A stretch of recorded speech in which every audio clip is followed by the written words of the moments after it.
तो आज का हम बच्चों हमारा टॉपिक है रिलेटिविस्टिक मास वेरिएशन फार्मूला। पहले हम थोड़ा इसको डिस्कस करेंगे कि क्या इसमें हम करने वाले हैं और कैसे करने वाले हैं, फिर हम इसको ड्राइव करेंगे। Relativistic mass variation formula, very very important topic of your syllabus. देखिए, अगर कोई ऑब्जेक्ट उसका मास m नॉट है, ठीक है, m नॉट बोला जाएगा उसका रेस्ट मास। जब वो रेस्ट पे होता है, जब आप अपने फ्रेम में उसका मास कैलकुलेट कर रहे हो उसके अपने फ्रेम में, तो उसको m नॉट बोलेंगे, ठीक है, रेस्ट मास। अगर इस ऑब्जेक्ट को हम काफी हाई स्पीड पर मूव करवा दें v, which is comparable to speed of light, और एक पर्सन यहाँ पर स्टेशनरी फ्रेम में, s फ्रेम में इस मास को मेजर कर रहा है, ठीक है, जो मूविंग मास है, तो वो इसका मास m नॉट नहीं मेजर करेगा। उसके लिए सेम ऑब्जेक्ट का मास होगा m। ये m है with respect to stationary frame s, ठीक है। वो मूविंग फ्रेम में उसका मास m नॉट है, उसको रेस्ट मास बोलेंगे, मतलब उसके अपने फ्रेम में, और किसी दूसरे फ्रेम के with respect to mass is different. तो वो जो डिफरेंट मास होता है उसकी रिलेशन होती है m is equal to m naught divided by 1 minus we square by C square. तो this is very important relation जो अभी हम ड्राइव करने वाले हैं, ठीक है। m not is actual mass, rest mass, m is called relativistic mass, relativistic mass. और आप देख सकते हैं ये v पे डिपेंड कर रहा है, जितनी ज्यादा v होगा उतना ये वाला फैक्टर लेस देन 1 हो जाएगा। छोटा तो है ही है, लेस देन 1 तो है ही है, बट उतना छोटा हो जाएगा। और जितनी स्पीड बढ़ती जाएगी उतना मास इंक्रीज होता जाएगा। तो जैसे जैसे स्पीड बढ़ती जाएगी वैसे वैसे ये वाला फैक्टर और छोटा होता चला जाएगा और मास बढ़ता जाएगा। तो किसी भी ऑब्जेक्ट का मास उसकी स्पीड के साथ इंक्रीज होता रहता है, ठीक है। तो moving mass is heavier than the rest mass. Moving mass is more than rest mass, ठीक है। अगर थोड़ा फिजिकली समझना चाहते हैं कि ये मास कैसे इंक्रीज हो रहा है, तो उसके लिए हम आइंस्टाइन की इक्वेशन यूज कर सकते हैं। एक मिनट, उसके लिए हम आइंस्टाइन की इक्वेशन यूज कर सकते हैं, जिसको अभी हमने ड्राइव करना है, आगे जाके ड्राइव करेंगे। E is equal to m c square. यहाँ से एक्सप्लेन किया जा सकता है कि यहाँ मास इंक्रीज क्यों हो रहा है। देखो, ये इक्वेशन बोलती है कि ये एनर्जी है किसी भी पार्टिकल की और ये मास है, दे आर इंटर कन्वर्टिबल, मतलब एक दूसरे में चेंज कर सकते हैं। तो जब हम किसी पार्टिकल को स्पीड अप करते हैं, उसकी वेलोसिटी बढ़ाते रहते हैं, मतलब हम उसको काइनेटिक एनर्जी इंपार्ट करते हैं। वो जो काइनेटिक एनर्जी है वो बेसिकली इस ऑब्जेक्ट के मास में कन्वर्ट होती रहती है, ठीक है। तो एनर्जी मास में कन्वर्ट होती है, इसलिए जो मास है, जो मूविंग मास है, that is larger than the rest mass. ये एक मतलब एक्सप्लेनेशन है इस चीज की कि मूविंग मास कैसे इंक्रीज होता है, कैसे बढ़ता है। अब हम इसको ड्राइव कैसे करेंगे, इसकी डेरिवेशन करने के लिए ना हमने एक कॉन्सेप्ट लगाना है। हम क्या करेंगे, हम दो मासेस लेंगे, एक फ्रेम में mm कंसिडर करेंगे और इनका हम परफेक्ट इलास्टिक कोलिजन स्टडी करेंगे। परफेक्ट इनइलास्टिक करना है ना, इनइलास्टिक करना है, सुनो। और हम इनका परफेक्ट इनइलास्टिक कोलिजन स्टडी करेंगे, ठीक है। और जब भी हम कोलिजन स्टडी करते हैं, चाहे वो परफेक्ट इनइलास्टिक हो चाहे परफेक्टली इलास्टिक हो, एक हमारे पास फिजिक्स का लॉ होता है which is called conservation of linear momentum. तो लीनियर मोमेंटम हमेशा कंजर्व होता है। जब भी कोलिजन होता है दो बॉडीज का, तो उसमें क्या होता है, linear momentum p vector of system is conserved. Conserved होने का मतलब है कि बिफोर कोलिजन जो मोमेंटम होता है वही आफ्टर कोलिजन होता है। और फिर फर्स्ट पोस्टुलेट ऑफ रिलेटिविटी हमें यह बोलता है कि all the laws of physics are same in all the inertial frames of reference. तो हम इस कोलिजन को पहले with respect to S frame या एस डैश फ्रेम, इस कोलिजन को हम डिफाइन करेंगे, और फिर हम दूसरे फ्रेम में से, एस फ्रेम में से, सेम कोलिजन को स्टडी करेंगे। तो हम इस कोलिजन को ना एस फ्रेम से भी स्टडी करेंगे। अब एस फ्रेम के अंदर ये मासेस हो सकता है डिफरेंट हो, एस फ्रेम के अंदर इनकी वेलोसिटीज भी डिफरेंट होगी, अगर यहाँ वेलोसिटीज हम कुछ और मान के चलेंगे, विद डैश रिप्रेजेंट करेंगे, यहाँ डिफरेंट होंगी क्योंकि दोनों फ्रेम डिफरेंट हैं।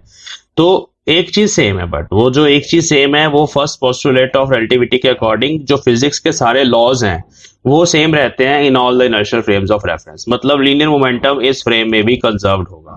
पी डैश सिस्टम मतलब with respect to S dash भी कंजर्व्ड होगा, और लीनियर मोमेंटम दूसरे फ्रेम से भी कंजर्व्ड होगा। दोनों फ्रेम में से लीनियर मोमेंटम की कंजर्वेशन वैलिड होनी चाहिए। तो ये कॉन्सेप्ट लगा के हम देखना मास, ये वाला फॉर्मूला रिलेटिविस्टिक मास का फॉर्मूला ड्राइव करने वाले हैं। तो चलिए ड्राइव करते हैं फटाफट, बहुत इजी है, थोड़ी सी कैलकुलेशंस हैं इसमें बट है आसान। चलो देख लो ध्यान से। Derivation of relativistic mass variation formula.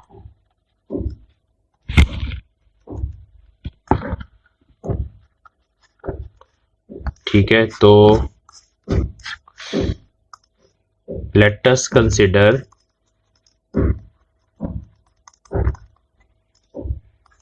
To identical masses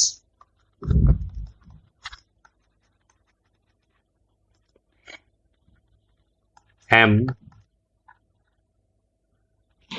bodies लिख लेते हैं, bodies of mass m, a and b। जल्दी जल्दी में ना,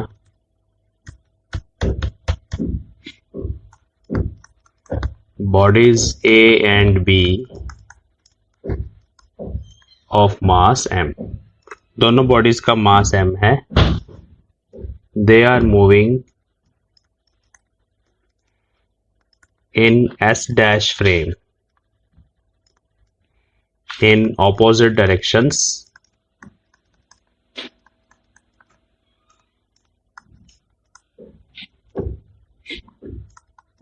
with velocities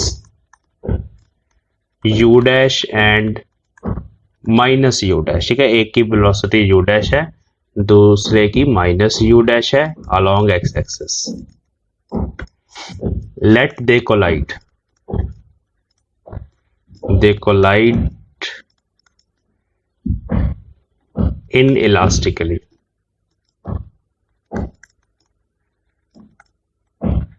inelastic collision हो जाएगा, and after collision they will stick together, they will stick together। ठीक है, क्योंकि परफेक्ट इनइलास्टिक कोलिजन की यही कंडीशन होती है कि there is maximum loss of energy और दोनों बॉडीज आपस में चिपक जाती हैं। ठीक है, तो ये हम बना के दिखाते हैं यहां पे।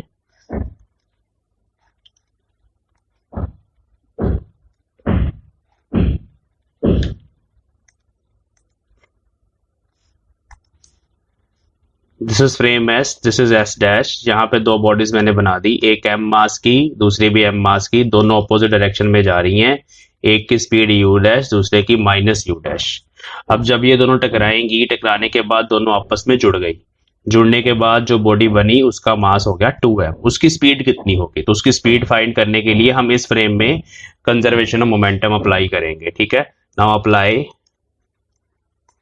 Law of conservation of linear momentum, conservation of momentum in S dash frame. देखो कैसे अप्लाई होता है। Momentum of system before collision, एक होगा mu डैश, दूसरे का है minus mu dash. This must be equal to momentum after collision which is 2m mass of the body after collision into velocity, जो मैं फाइंड करना चाहता हूं v डैश। तो ये दोनों तो कट गए, जीरो आ गया, मतलब v dash is zero. Therefore the combined body will be at rest in frame S dash after collision। अभी हम सिर्फ S dash के विद रिस्पेक्ट टू बात कर रहे हैं, तो मतलब आफ्टर कोलिजन आपको ये रेस्ट पे नजर आएगी अगर आप इस फ्रेम में से बैठ के इस कोलिजन को स्टडी कर रहे हो, इसको देख रहे हो। तो ये हमारा अभी तक का काम है। अब दूसरे फ्रेम के विद रिस्पेक्ट टू बात करेंगे। तो नेक्स्ट शीट पे एक और डायग्राम बनाते हैं दूसरे फ्रेम के हिसाब से क्या हो रहा है यहाँ पे। देखिए ये फिर से मैंने वही सिस्टम बना दिया सारा। This is S, this is S dash, it is moving with velocity v, last case में भी मूव तो कर ही रहा था, ठीक है। तो now both of those bodies जो मैंने उधर बनाई थी उनको हम ऐसे बनाएंगे, यहाँ पे एक का मास m1 होगा, दूसरे का मास m2 होगा। हमें अभी नहीं पता कि क्या ये मासेस सेम आते हैं डिफरेंट आते हैं, हम कंजर्वेशन ऑफ मोमेंटम अप्लाई करके चेक करना चाहते हैं। तो हमने एक का मास m1 मान लिया, दूसरे का m2 मान लिया, एक की वेलोसिटी u1 मान ली, दूसरे की u2 मान ली। u1 u2 कितना है हमें नहीं पता, ये हमें मेजर करना पड़ेगा वेलोसिटी एडिशन लगा के। और फिर जो कोलिजन हो गया, कोलिजन होने के बाद दोनों आपस में जुड़ तो जाएंगे ही, तो अब 2m की जगह मास लिखा जाएगा m1 प्लस m2। जुड़ेंगे इसलिए क्योंकि परफेक्ट इनइलास्टिक कोलिजन है, तो इसलिए दोनों आपस में कंबाइन हो जाएंगे। तो कंबाइंड बॉडी का मास हो गया m1 plus m2 and it will move in some direction with some velocity. तो वो किसी वेलोसिटी के साथ मूव करेगी, उसको हम कैपिटल V बोल देते हैं, ठीक है, आफ्टर कोलिजन। तो ये सारा डाटा ऐसे डायग्राम बना के आपने रिप्रेजेंट कर देना, कुछ लिखा भी जाएगा यहाँ पे। तो let m1 and m2 are the masses of A and B with respect to frame S. U1 and U2 are their velocities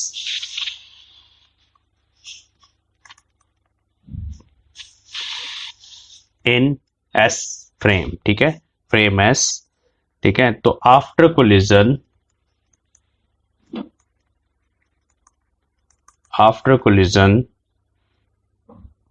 let mass of combined body, वो तो हमें पता ही है, combined body is m1 plus m2 and it moves with velocity capital V। तो capital V is different, small v is different. Small v frame के लिए है, capital V इन दोनों बॉडीज की वेलोसिटी है with respect to frame S। Okay, now we will use velocity addition, ठीक है। तो यूजिंग, देखो सिर्फ x एक्सिस के अलोंग हो रहा है सारा कुछ, तो x एक्सिस वाला ही फॉर्मूला चाहिए। ux is equal to ux dash plus v upon 1 plus v ux dash by c square. Inverse velocity transformation है ये, ठीक है, ये हम यूज करेंगे, इसको यूज करना है, अब दोनों बॉडीज के लिए यूज करना है। तो let us use for body A. देखिए बॉडी ए के लिए ध्यान से समझेंगे, ux डैश ए बॉडी की वेलोसिटी, यहां बना देते हैं दोनों बॉडीज को। इस फ्रेम में दोनों बॉडीज थी m, इसकी वेलोसिटी थी u डैश, इसकी थी माइनस u डैश, है ना, वो थी ना। और कंबाइन करने के बाद मास 2m था, बट इसमें ये रेस्ट पे थे, तो वो भी मैंने डायग्राम कंप्लीट कर दिया। दोनों फ्रेम्स के विद रिस्पेक्ट टू बना लेना आपने। तो यहां पे ux डैश देखिए, ux डैश u डैश के बराबर है। ux डैश क्या होता है, पार्टिकल की वेलोसिटी का x component with respect to s dash. तो पार्टिकल हमारा ये रहा बॉडी A, उसकी वेलोसिटी का x कंपोनेंट u डैश। और ux क्या है, ux is the velocity of same body, बॉडी A की ही बात हो रही है, same body but with respect to frame S, है ना, u डैश S के विद रिस्पेक्ट टू, तो वो यहां हमने u1 माना हुआ है। ध्यान से समझ लेना, ठीक है, देख लो दोबारा से समझ लो इस चीज को। ux डैश पार्टिकल की वेलोसिटी का x कंपोनेंट है with respect to S dash frame. तो S डैश फ्रेम में A बॉडी की वेलोसिटी u डैश थी, तो उसको मैंने u डैश लिखा। और ux उसी पार्टिकल की वेलोसिटी का x कंपोनेंट है with respect to S frame. S frame में सेम पार्टिकल जो A माना हुआ है जिसको, उसकी वेलोसिटी u1 है, तो मैंने उसको u1 लिख लिया, ठीक है, ये हो गया। तो इसमें पुट करेंगे इक्वेशन में, तो we will get u1 is equal to u dash plus v, ये फ्रेम की वेलोसिटी होती है, ठीक है, v upon 1 plus v ux dash की जगह u dash divided by c square. तो ये आ गया U1, इक्वेशन नंबर 1, ठीक है। नाउ फॉर बॉडी बी,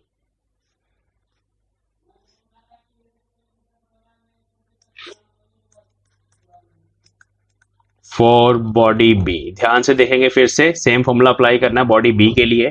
तो बॉडी बी के लिए यू एक्स डैश, देखिए ये रही बॉडी बी, इसके लिए you x dash minus you dash है, और बॉडी बी के लिए यू एक्स जो है वो ये रही, उसके लिए यू टू है, ठीक है। बाकी सब वही है, पुट कर देना है। तो यू टू है ना, velocity of second body with respect to this frame is minus you dash plus V, same वही फॉर्मूला, बस कुछ नहीं कर रहा मैं, 1 minus V you dash by C square, equation number 2। तो अभी मुझे U1 और U2 मिल गए, मतलब मुझे इस फ्रेम में दोनों पार्टिकल्स की वेलोसिटीज मिल गई।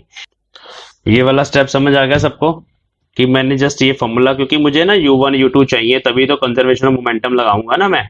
इधर तो लगा ली कंजर्वेशन मोमेंटम, इधर लगानी है अभी, जैसे मैंने तुम्हें स्टार्टिंग में बताया। तो उसके लिए फॉर्मूला बनेगा M1 U1 plus M2 U2 is equal to M1 plus M2 into V। तो वहां U1 U2 पुट करने पड़ेंगे, तो मैंने पहले से ही लिख लिया उसको। तो अब हम नेक्स्ट शीट पे कंजर्वेशन ऑफ मोमेंटम अप्लाई करते हैं, ठीक है। तो apply conservation of linear momentum in frame S, which is M1 U1 plus M2 U2 is equal to M1 plus M2 into capital B।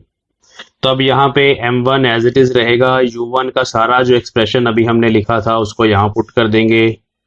देखो ध्यान से, मैं वही लास्ट वाले एक्सप्रेशंस पुट कर रहा हूँ।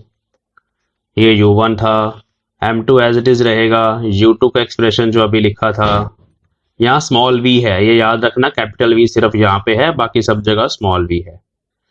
डिनोमिनेटर में 1 minus V you dash by C square is equal to M1 plus M2 into capital V। अब इसको थोड़ा सिंप्लीफाई करना है बच्चों, तो इसमें M1 कॉमन ले लिया मैंने, M1 यहाँ पे है और यहाँ पे है, तो M1 कॉमन ले लिया, स्क्वायर ब्रैकेट के अंदर U डैश प्लस V, और ये वाला फैक्टर जब उधर आएगा तो उसका माइनस कैपिटल V आ जाएगा। डिनोमिनेटर में तो चलो यहाँ वही चीज रहेगी, बाद में एलसीएम लेंगे। तो एक ये टर्म बन गई इज इक्वल टू M2। मुझे अभी चेक करना है कि क्या M1 M2 बराबर हैं, क्योंकि मैंने एक फ्रेम में तो बराबर माने थे, S डैश फ्रेम में तो M1 M2 M ही थे, बट इस फ्रेम में देखना इक्वल नहीं आएंगे, रेशो की कोई ना कोई वैल्यू आ जाएगी। आप देखना M2 यहाँ से कॉमन ले लिया तो ये आएगा V माइनस, ये वाला सारा फैक्टर उधर चला जाएगा, minus you dash plus V upon 1 minus V you dash by C square, ठीक है जी। तो यहाँ थोड़ा इसको सिंप्लीफाई करेंगे अभी। तो अब ध्यान देंगे, यहाँ पे जो कैपिटल V मैंने कंसिडर किया था ये क्या है, डायग्राम पे चलते हैं। ये इस पार्टिकल की वेलोसिटी है आफ्टर कोलिजन, ठीक है। ये है with respect to S frame, with respect to S frame. S frame तो स्टेशनरी है, यहाँ से बंदा एक्चुअल वाले इसी पार्टिकल को एक्चुअली देख रहा है ना, देख तो इसी को रहे हैं हम, 2m वाला। अब ये एस डैश के विद रिस्पेक्ट टू रेस्ट पे है, एस डैश के विद रिस्पेक्ट टू इसकी स्पीड 0 है, इस फ्रेम, इस पार्टिकल की 2m वाले की, बट क्योंकि ये पूरा का पूरा फ्रेम मूव कर रहा है, इसका मतलब है कि ये वाला पर्सन जब इस पार्टिकल को देखेगा तो ये पार्टिकल इस फ्रेम के साथ अटैच है, तो जब ये पर्सन इस पार्टिकल को देखेगा इसकी भी स्पीड वो v मेजर करेगा, जो मतलब मैंने ये v माना है वो v एक्चुअली इस फ्रेम की स्पीड के बराबर है, तो means capital V small v के इक्वल है, वो मैं वहां पे लिख रहा हूं, ठीक है। ये बड़ी इंपॉर्टेंट चीज है। तो एज v is velocity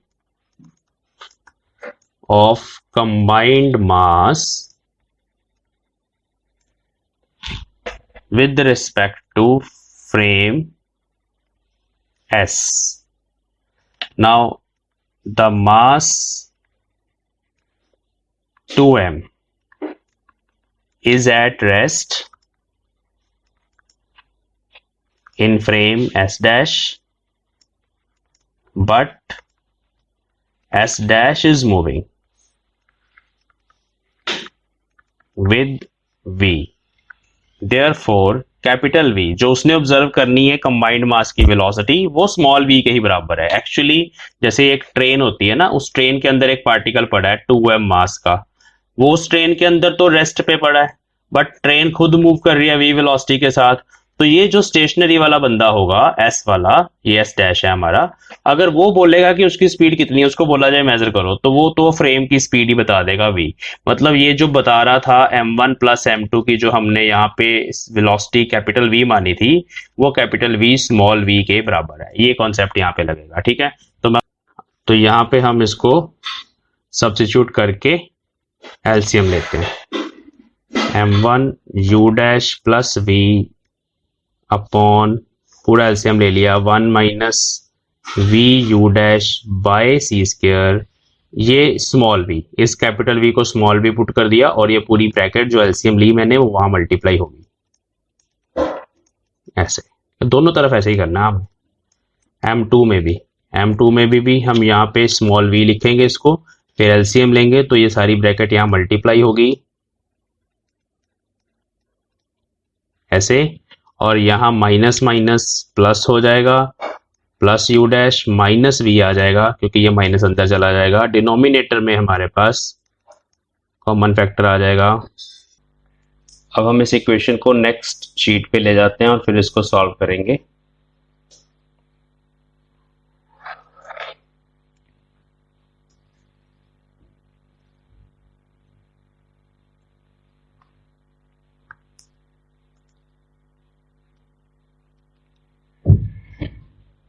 यहाँ आ जाएगा m1 u dash plus v minus v, ये अंदर चला गया, minus v square u dash by C square, denominator में 1 plus v u dash by C square, m2 times v minus v square u dash by C square plus u dash minus v, denominator में 1 minus v u dash by C square. v से minus v cut गया, u dash common ले लेंगे, m1 u dash bracket में यहाँ रहा 1, यहाँ पे 1 minus v square by C square, इस साइड पर भी हम u डैश कॉमन ले लेंगे और अंदर वही सेम फैक्टर बचेगा 1 minus v square by C square, 1 minus, ठीक है, डिनोमिनेटर का factor 1 plus we you dash by C square, यहाँ पर भी 1 minus V you dash by C square. अब यहाँ पे यू डैश भी कट गया और ये वाला फैक्टर भी कैंसिल हो गया। m1 बाय m2 की रेशो आ गई हमारे पास, m2 नीचे ले आए हम, 1 plus we you dash by C square upon 1 minus V you dash by C square.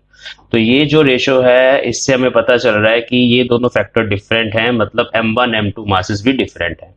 s frame से अगर हम दो मासेस को देख रहे हैं जो कि s डैश फ्रेम में बराबर थे, m माना था हमने उनको, आइडेंटिकल मासेस थे s डैश फ्रेम में, बट दूसरे फ्रेम से जब हम उन दोनों मासेस को ऑब्जर्व कर रहे हैं तो उन मासेस की जो रेशो है वो इसके बराबर है। ये कट नहीं रहे, मतलब दोनों बराबर नहीं है ना। तो this is equation number 3, important equation 3। चलिए, तो सबसे पहले हमने इनइलास्टिक कोलिजन को स्टडी किया अभी तक, और हमने दोनों फ्रेम से स्टडी किया है। एक तो रेस्ट वाले फ्रेम से, एस फ्रेम से देखा तो ये रेशो आ रही है मासेस की, और जो मूविंग फ्रेम है जिसमें दोनों मासेस पड़े हुए हैं एक्चुअली, उसमें वो दोनों मासेस बराबर हैं, बट दूसरे फ्रेम में दोनों मासेस डिफरेंट ऑब्जर्व हो रहे हैं। अब हम इस इक्वेशन को थोड़ा सिंप्लीफाई करेंगे और ये वाला फैक्टर हम कैलकुलेट करेंगे कहीं और से, तो उसके लिए हमें एक इक्वेशन कंसिडर करनी है, ठीक है। तो वो इक्वेशन हम वेलोसिटी ट्रांसफॉर्मेशन से ही लेके आ रहे हैं, ठीक है। Now to calculate the m1 by m2 ratio, consider equation 1 थी वेलोसिटी ट्रांसफॉर्मेशन इक्वेशन, वो यहां से जो पीछे हमने लिखी थी मैं डायरेक्टली यहां पे लेके आ रहा हूं। तो दिस वाज इक्वेशन 1। इसको कैसे थोड़ा मॉडिफाई करेंगे अभी, ठीक है। देखिए, हमें एक्चुअली क्या कैलकुलेट करना है, हमें एक्चुअली ये 1 minus u1 square divided by C square, ये फैक्टर कैलकुलेट करना है बच्चों, ठीक है। तो we need to calculate this factor. अब इसमें से हमारे पास वो रेशियो कैलकुलेट होके आएगी, देखना u1 स्क्वायर करना है मुझे, तो हम यहाँ पे u1 का स्क्वायर कर देते हैं। सबसे पहले यहाँ मैंने स्क्वायर कर दिया, राइट हैंड साइड पे भी स्क्वायर हो जाएगा, ये पूरी इक्वेशन का स्क्वायर हो जाएगा, ऊपर भी स्क्वायर हो जाएगा, नीचे भी स्क्वायर हो जाएगा। फिर मुझे सी स्क्वायर से डिवाइड करना है, तो मैं यहाँ पे सी स्क्वायर से डिवाइड कर रहा हूँ, तो इस साइड भी सी स्क्वायर से डिवाइड हो जाएगा। अब मुझे 1 minus you one square by C square चाहिए, तो मैं राइट हैंड साइड वाले फैक्टर को भी 1 minus you dash plus v का whole square divided by C square 1 plus we you dash by C square by का होल स्क्वायर कर दें। अब ऐसा क्यों किया हमने, ये भी आपको 2 मिनट में क्लियर हो जाएगा। इस फैक्टर को जब हम सॉल्व करेंगे ना, तो जो अभी पिछली इक्वेशन थी m1 बाय m2 की रेशियो वाली जो इक्वेशन थी, वो वहां से बन के आएगी। देखना, इसको हम सॉल्व करेंगे राइट हैंड साइड वाले फैक्टर को। तो इसको सॉल्व करने के लिए एलसीएम ले लेते हैं अभी, ठीक है। एलसीएम कैसे लेना है, ये सारा फैक्टर ऊपर चला जाएगा, c square into 1 plus we you dash by C square minus इसका होल स्क्वायर भी है u डैश प्लस v का होल स्क्वायर, डिनोमिनेटर में ये फैक्टर कॉमन आ जाएगा। इस तरह से मैंने लिख लिया। अब हम इसका होल स्क्वायर ओपन करेंगे दोनों जगह, तो जब हम होल स्क्वायर को खोलेंगे यहाँ पे, तो ये बनेगा c square 1 plus we square you dash square divide by c raise to power 4 a square plus b square plus 2ab, तो 2v u dash by C square, यहां तक हो गया। माइनस इसको ओपन करेंगे, तो मैं माइनस से भी मल्टीप्लाई कर रहा हूं एक ही स्टेप में, तो u dash square minus v square minus 2u dash v, और डिनोमिनेटर में हमारा ये फैक्टर जो हम यहां लिखेंगे, डिनोमिनेटर में हमारे पास आ जाएगा c square 1 plus we you dash by C square का होल स्क्वायर। अब जब हम सी स्क्वायर से अंदर मल्टीप्लाई करेंगे, तो लेट अस डू हेयर, हमारे पास 1 minus you one square by C square, ये वाला जो फैक्टर है मैंने यहां लिख दिया, this will become, c square से मल्टीप्लाई करेंगे c square plus we square you dash square by C square हो जाएगा, ये सी की पावर 4 था, कट गया, स्क्वायर कट गया, प्लस 2v यू डैश, ठीक है, प्लस में minus you dash square minus we square minus you dash V divided by this factor C square 1 plus we you dash by C square का whole square. ये cancel हो गए यहाँ पे, ठीक है, ये दोनों फैक्टर्स यहाँ पे कैंसिल हो गए। बाकी जो फैक्टर बचा, देखिए इसमें u डैश का स्क्वायर है, यहाँ पर u डैश का स्क्वायर है, तो u डैश स्क्वायर मैं कॉमन ले लूंगा यहाँ से। इसको ऐसे लिख लेंगे 1 minus you one square by C square, this is now equal to C square plus we square you dash square by C square minus you dash square minus we square, denominator में ये factor.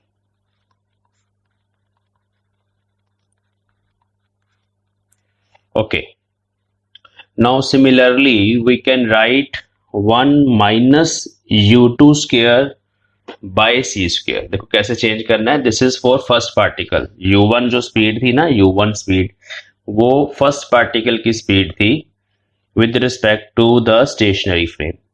अब हमें यहाँ पे u को minus u dash में change करना है, जहां जहां u डैश है, जैसे यहाँ पे u डैश है, यहाँ पे u डैश है, उसको माइनस u डैश में चेंज करना है, तो मेरे पास दूसरे पार्टिकल की स्पीड आ जाएगी। देखेंगे जरा ध्यान से, हमने जो डायग्राम बनाया था उसमें ये पार्टिकल u डैश स्पीड से इधर जा रहा था, दूसरा particle minus u dash speed से आ रहा था।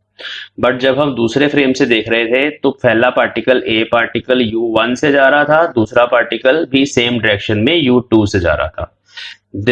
these two velocities are with respect to s frame, और ये दोनों वेलोसिटीज जो थी वो s डैश फ्रेम में थी। जो s डैश फ्रेम था वो इन बॉडीज के साथ ही मूव कर रहा था, but s frame is at rest.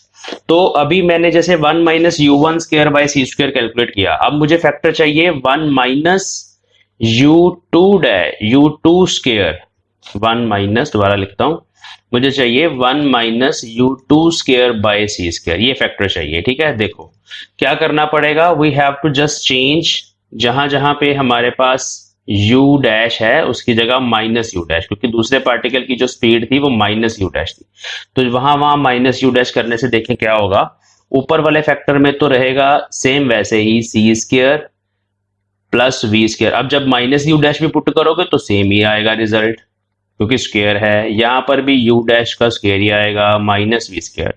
लेकिन डिनोमिनेटर को देखेंगे ध्यान से, डिनोमिनेटर में हमारे पास सी स्क्वायर 1 प्लस की जगह minus minus V you dash by C square का होल स्क्वायर।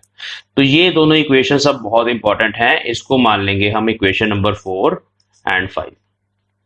अब अगर मैं इन दोनों को डिवाइड करूं, ध्यान से देखेंगे, अगर हम इन दोनों को डिवाइड कर दें तो ये ऊपर वाला सारा फैक्टर इस फैक्टर से कैंसिल हो जाएगा, सी स्क्वायर भी कैंसिल हो जाएगा, बट हमारे पास ये रेशियो आ जाएगी 1 plus we you dash by C square, और नीचे आ जाएगा 1 minus V you dash by C square का होल स्क्वायर। और ये वाला फैक्टर आप देखें जो अभी हमने लास्ट इक्वेशन लिखी थी मासेस की रेशियो वाली, ये वही वाला फैक्टर है ना।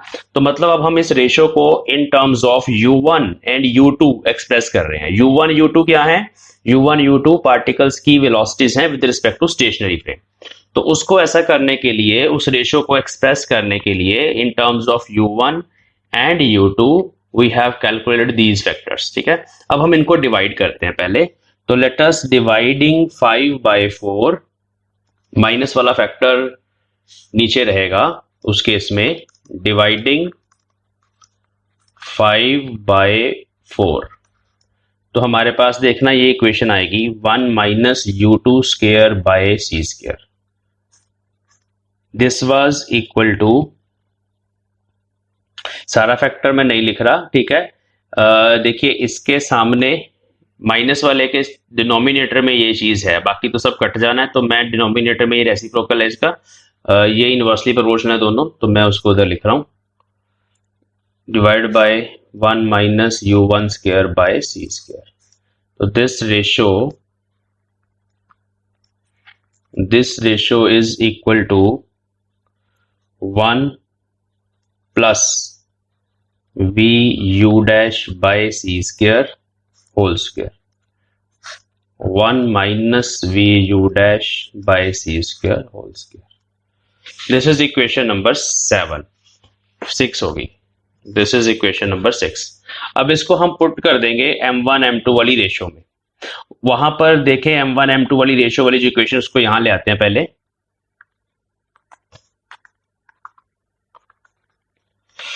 तो यहां पे आप देखिए, यहां पे स्क्वायर नहीं है इन टर्म्स के ना, तो हम यहां पर अगर स्क्वायर को हटाना चाहते हैं तो अंडरवुड आ जाएगा, तो हम इसको लिख सकते हैं therefore put in equation 3 m1 by m2 is equal to under root बन जाएगा इधर 1 minus u2 square by C square upon 1 minus u1 square by C square.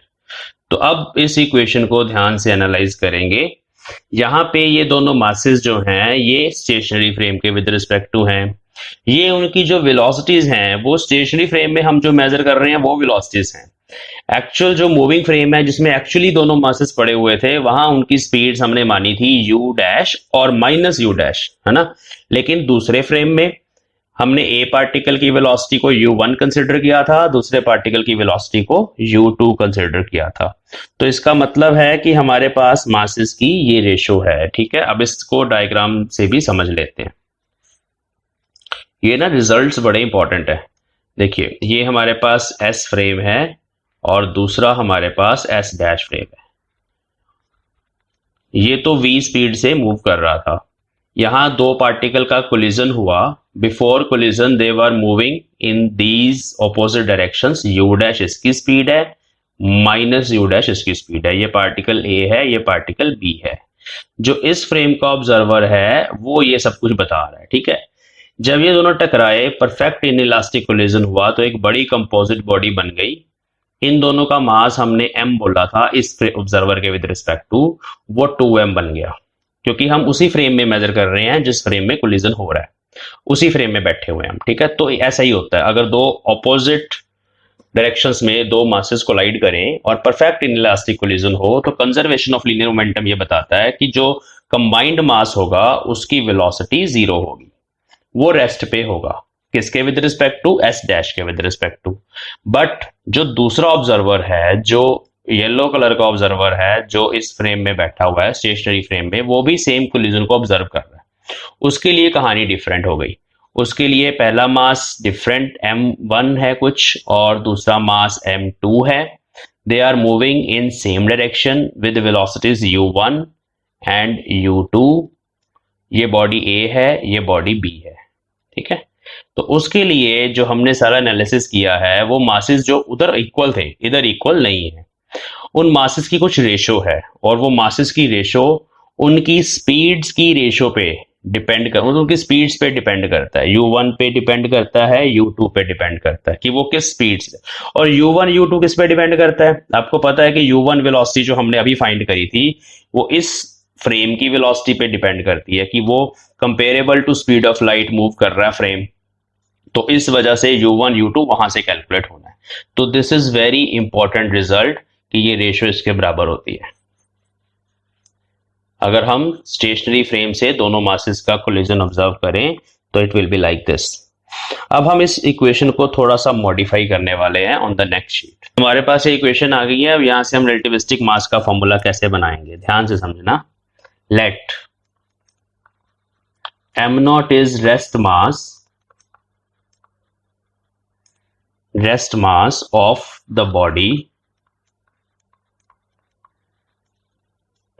And u1 is zero. अगर वो रेस्ट पे है मास हमारा, एक मास दोनों में से, तो u1 जीरो है। m is mass of moving body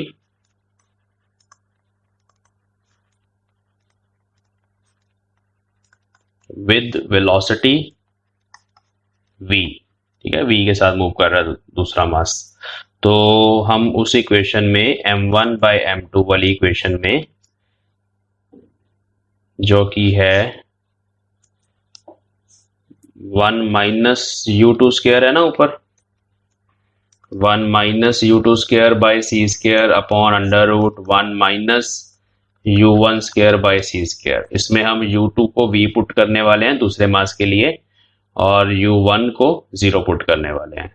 तो अगर हम यहाँ ऐसे पुट करेंगे u1 को 0, तो नीचे 1 का फैक्टर बचेगा, और यहाँ पे आ जाएगा 1 minus v square by C square, यहाँ पे आ जाएगा divide by 1। This will be equal to m1 by m2, m1 की जगह m नॉट और m2 की जगह m। तो यहाँ पे m आ गया मेरे पास relativistic mass, m naught upon under root 1 minus v square by C square. तो this is relativistic mass formula, ठीक है। अब यहाँ पे ये वाला जो फैक्टर है under root 1 minus v square by C square is less than 1 ना, this factor is less than 1। तो इसका मतलब है अगर कोई चीज लेस देन 1 के फैक्टर से डिवाइड करोगे तो उसका मास, ये वाला आंसर, m नॉट से बड़ा आएगा।